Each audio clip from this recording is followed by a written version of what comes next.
Mensuration का एक और क्वेश्चन एसएससी सीजीएल 2024 में पूछा गया। इसको भी बेसिक से भी सॉल्व करेंगे, ट्रिक से भी सॉल्व करेंगे, दोनों मेथड आपको डिटेल में सिखाऊंगा। अच्छे से पढ़िए, तब लगेगा कि हाँ सर आपसे पढ़ के फायदा हुआ, वरना फिर आप लोग यूट्यूब वाले दूसरे जो फेमस टीचर है वहीं भटक जाते हैं। एक छोटा सा सर्कल लेता हूं मैं, छोटा सा, बहुत बड़ा नहीं, एक छोटा सा आपने सर्कल लिया, इसी में एक छोटा सा आर्क भी आपने बना दिया, ये लीजिए, ठीक। 15.75 सेंटीमीटर त्रिज्या, 15.75 सेंटीमीटर त्रिज्या वाले एक वृत्त से 11 सेंटीमीटर चाप की लंबाई, यहां से यहां तक की जो डिस्टेंस दे रखी है वो दे रखी है 11 सेंटीमीटर। ओके, आपसे इसका पूरा पूरा एरिया पूछा जा रहा है। एंगल हम मान लेते हैं इसको थीटा, आपसे इसका एरिया पूछा जा रहा है, ठीक। आपको केवल रेडियस गिवन है और कुछ भी नहीं। ओके, यहां तक क्लियर अच्छे से। अगर हम पूरे सरकमफेरेंस की बात करें तो वो कितना होता है 2 पाई आर। अगर हम इतने सरकमफेरेंस की बात करें तो साथ में क्या कर दोगे थीटा अपॉन 360 बस, क्योंकि अगर हम केवल इस पोर्शन की बात करेंगे तो ये पूरा पोर्शन होता है 2 पाई आर सरकमफ्रेंस, लेकिन हमें केवल इस पोर्शन की बात करनी है यहां से यहां तक की, तो थीटा जितना भी एंगल होगा theta upon 360, theta upon 360 2 pi r होता है आर्क का फॉर्मूला, और theta upon 360 pi r square होता है एरिया ऑफ सेक्टर का फॉर्मूला। क्लियर? तो हमें इसकी वैल्यू तो पहले से ही गिवन है ना 11, तो हम यहां से थीटा फाइंड कर सकते हैं। पाई की वैल्यू कितनी 22/7, रेडियस भी गिवन है कितनी 1575/100, 1575/100 multiplied by theta upon 360 is equal to 11, ये गिवन है। हम इसको सॉल्व कर लेंगे जल्दी से, शुरू करें सॉल्व करना। 11 से डिवाइड किया 2 टाइम्स किया, 2 2 4, 4 से डिवाइड किया 25 टाइम्स गया, 25 से डिवाइड करोगे 6 टाइम्स 3 टाइम्स, 7 से डिवाइड किया 9 टाइम्स गया, 9 से डिवाइड किया 40 टाइम्स गया, then theta is equal to 40 degree. Clear?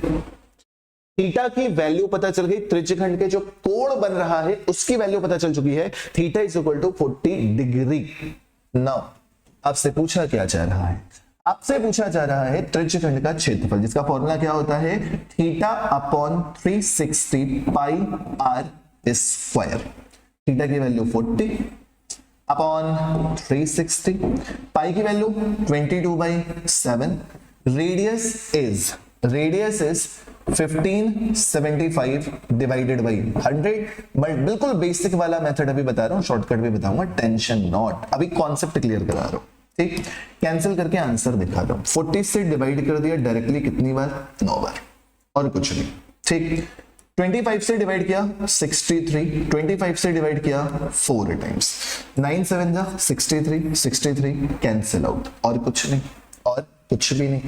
25 से डिवाइड किया ये भी 63 टाइम्स आएगा, इसको डिवाइड करोगे 4 टाइम्स आएगा, 4 से डिवाइड करोगे 2 टाइम्स आएगा, 4 से डिवाइड करोगे 11 टाइम्स आएगा, 11 को 63 से मल्टीप्लाई करोगे 693 आ जाएगा, और यहाँ पे 4 × 2 8 आ जाएगा, तो 8 8 जा 64, 64 के बाद बचेगा 5, 8 6 48, 48 के बाद फिर से 5 बचेगा,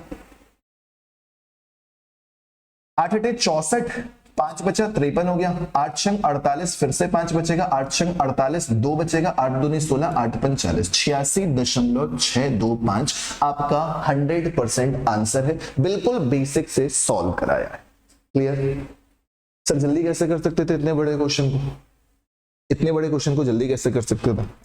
अभी पीछे वाले क्वेश्चन में भी हम लोगों ने एक क्वेश्चन में बताया था, जब मेंसुरेशन के क्वेश्चन आते हैं, सर्कल का हो जाए, स्फीयर का हो जाए, मतलब जहां भी पाई यूज होता है तो 90% चांसेस होते हैं कि आपके ऑप्शन जो है वो 11 के मल्टीपल होंगे। दशमलव वाले में थोड़ी सी दिक्कत आती है जब आप अप्रोक्सीमेट में निकालते हैं, अगर एग्जैक्ट दिया होगा तो वो भी 11 का मल्टीपल होगा। जरा यहाँ पे 11 के मल्टीपल ढूंढ लीजिएगा आप एग्जाम में अगर बैठिएगा तो। 8 5 13, 13 5 18, और ये कितना है 8, 18 और 8 का अंतर होता है 10, इट मींस ये डिविजिबल नहीं है। 8 8 16, 16 5 21, 7 6 13, 21 और 13 का डिफरेंस 11 से डिविजिबल नहीं है, ये भी आंसर नहीं हो सकता। 8 और 1 9, 9 5 14, 6 2 8, 14 और 8 के बीच का डिफरेंस भी डिविजिबल नहीं होता। 8 6 14, 14 5 19, 6 और 2 8, 19 और 8 के बीच का डिफरेंस 11 होता है। यही ऑप्शन डिविजिबल है, तो ऑप्शन नंबर बी आप डायरेक्टली ऑप्शन से भी चेक करके सॉल्व कर सकते थे। क्लियर? बेसिक कॉन्सेप्ट भी, shortcut by option. Okay done.